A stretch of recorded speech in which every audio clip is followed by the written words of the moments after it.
Vous pensez qu'Arthur Curry a l'air prêt pour affronter 2018? Ça tombe bien, nous aussi.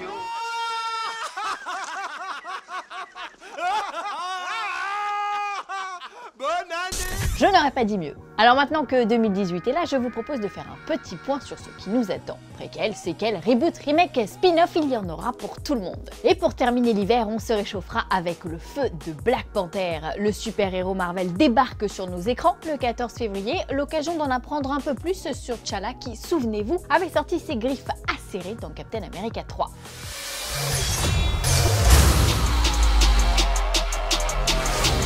The revolution will not be televised. Show me my respect and bow down. Ensuite, c'est au tour d'Alicia Vikander de venir réchauffer vos petits cœurs. Alors là, exit le mini-short, exit les gros nichons, exit la femme objet. Fidèle à la version des studios de Square Enix, l'héroïne de Tomb Raider se glisse dans le treillis d'une aventurière. Armée de son arc et de son seul courage, elle part à la recherche de son père disparu.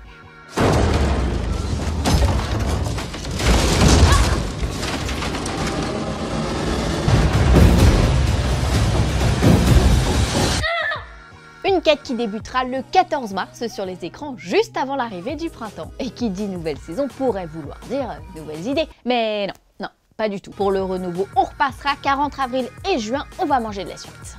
Non, moi ça va, merci. Taxi 5, Avengers 3, Deadpool 2, Jurassic World 2, bref, rien de bien neuf. Bah si, on a le spin-off sur Han Solo quand même. Ouais, c'est pas faux. Mais bon, on a déjà vu la moitié du film sur les réseaux sociaux. Et t'oublies les nouveaux mutants aussi, c'est pas faux. Et t'oublies de faire ton travail aussi, c'est pas faux. D'ailleurs, si l'on en croit le réalisateur Josh Boone, ce film dérivé de l'univers X-Men sera le premier d'une trilogie horrifique où de jeunes adolescents vont faire l'expérience, parfois malheureuse, de leur nouveau pouvoir. Plus proche d'un Shining que d'un film de super-héros classique, ces nouveaux mutants devraient bien nous faire flipper.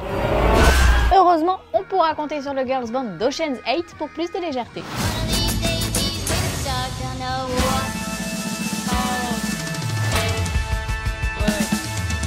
Bon, ça réinvente pas la poudre, hein, mais un gros cast et un gros cast, c'est un bon début pour entrer dans la belle saison, non?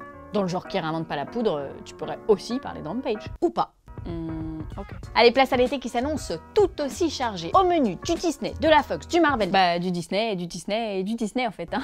Voilà. Les Indestructibles 2 dont on vous parlait début décembre et Ant-Man 2 envahiront les écrans début juillet, suivi de Alita Battle Angel, l'adaptation live de Gun. Signé Robert Rodriguez.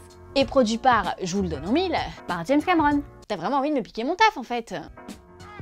Bon, vous en conviendrez, sur le papier, cette adaptation de Gun a vraiment de quoi titiller notre curiosité. Plus que Mission Impossible 8 en tout cas. On en est au 6. Mais c'est vrai qu'Ethan Hunter reprendra du service le 27 juillet prochain, et puis 15 jours après Mission Impossible 6, donc on aura le droit à The Predator, une relecture made in Shane Black qui se déroulera cette fois-ci dans la jungle urbaine. J'aimerais bien vous en dire plus, hein, mais malheureusement, tout ceci est encore très mystérieux. Et puis à la rentrée, c'est en compagnie de Robin des Bois qu'on prendra le chemin des écoliers. Et oui, Taron Egerton lâche le costume du Kingsman pour les collants du Prince des voleurs et succédera à Errol Flynn, Kevin Costner et Russell Crowe. Viendront ensuite deux spin-offs, Venom emmené par Tom Hardy et Dark Phoenix, un autre film dérivé d'X-Men. Voilà, comme ça vous avez déjà vos idées de costumes pour Halloween. Fantastique, je dirais même animaux fantastiques. Dans l'épisode 2, le jeune Dumbledore et son ancien élève Norbert Dragono se lancent à la poursuite de l'infâme Gellert Grindelwald. S'il te plaît, tu peux m'aider? Ah, c'est marrant, là on a besoin de moi. Gellert Grindelwald. De rien. Destructum prévu le 14 novembre. Et c'est tout?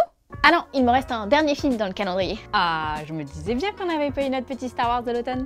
Non, je parle de Mary Poppins. C'est supercalifragilisticexpialidocious. C'est vrai que ce mot trop long est parfaitement atroce. La vraie Super Nanny renaît sous les traits d'Emily Blunt en décembre prochain, alors inutile de vous dire qu'on attend du chum chuminé et du supercali machin. Supercalifragilisticexpialidocious. Ta gueule. 2018, c'est aussi Le Labyrinthe 3, Pacific Rim 2, Ready Player One, Mowgli, Mortal Engines, Aquaman. Bref, vous l'aurez compris, une année qui s'annonce encore geek et héroïque. Notre petit tour du calendrier s'achève ici. Je vous souhaite à tous une très belle année et on se revoit très vite. Salut à tous.